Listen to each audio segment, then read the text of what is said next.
I mean, just generally, as you went back and evaluated, we'll say just the cornerbacks, what stood out when you evaluated last season, their play, and what they did well, what they obviously where they need to improve? The biggest thing is, I felt like the things that they did well, I felt like they kept coming back to the table.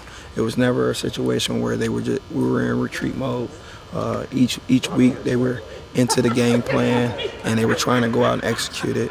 With that being said, the things that we could have definitely did a lot better on, we were in position. There was no other time where we just had guys just running past us, so we were in position to make plays. And when I kind of look back, those are the things that we need to focus on, just the finish. It's really the finish. That's what it comes down to. So everything that we're focusing here on the spring is about the finish. And we just got to keep stressing it, and those guys got to keep demanding it from each other, and I'm going to keep demanding it from them that we finish on balls down the field because, like I said, a lot of times you look at the film, it's, like I said, great position, but it's all about the finish. What have you seen from Dane Jackson thus far this spring? I mean, how does he kind of compare to what he looked like at this point last year? A lot more comfortable, understands the scheme. I would say a little bit more inside and out now. I think he was kind of feeling his way throughout this spring last time. So this time now he's I want to say more confident just about his abilities and putting himself in position. So him knowing it, now he can go out and execute it. He's cleaning up his footwork. We adjusted a little bit of his alignment just to help him out. Him being the bigger corner, standing 6 foot, just wanted him to move a lot more fluid just with his size. So we've been working on those things, and he's been really attacking it, and that's what we need. Is it more technical things that you want to look on to see him improve on, because he has that size and he has the speed and the athleticism that he liked at that position? Oh yeah, it's when I'm stressing to those guys, it's all about the small detail, because I even have them, day one when we come in, I have them focus after the combine. I say, what's the difference, guys? What's the difference? All these guys running 4.3 and 4.4. What's the difference?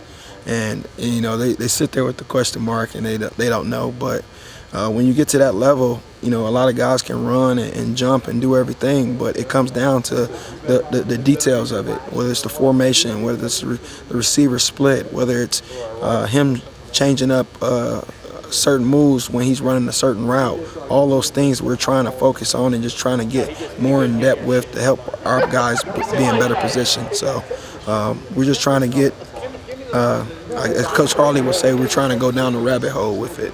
And we're trying to get as deep as we can just to help those guys out. And if we can keep expanding what we're doing in the classroom, when they get away from what we're doing in the classroom, they'll just start digging deep on their own. How do you get from being in position to finishing? I'm sure there's no, just wave a wand. I mean, what do you practice technique? I mean, it's definitely techniques. Finishing on a bigger receiver. How can we play through a bigger receiver?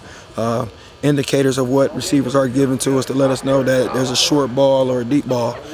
All of those things that we're just trying to lock in and focus on, and just make those guys aware of it. So when they're out there, it can be a talking point when we get to the sideline or we get into the meeting room. Hey, coach, he gave me this indicator, and it makes our dialogue a lot better. And now it makes football that much more fun because we're figuring out the puzzle.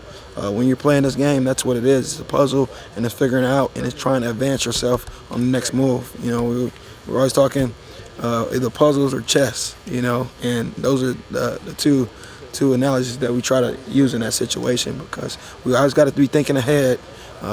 With our technique, if I give him one move, obviously he's going to be coming back and expecting it. What's my next change up? So we're trying to just evolve and keep moving forward with just the way we're understanding the game.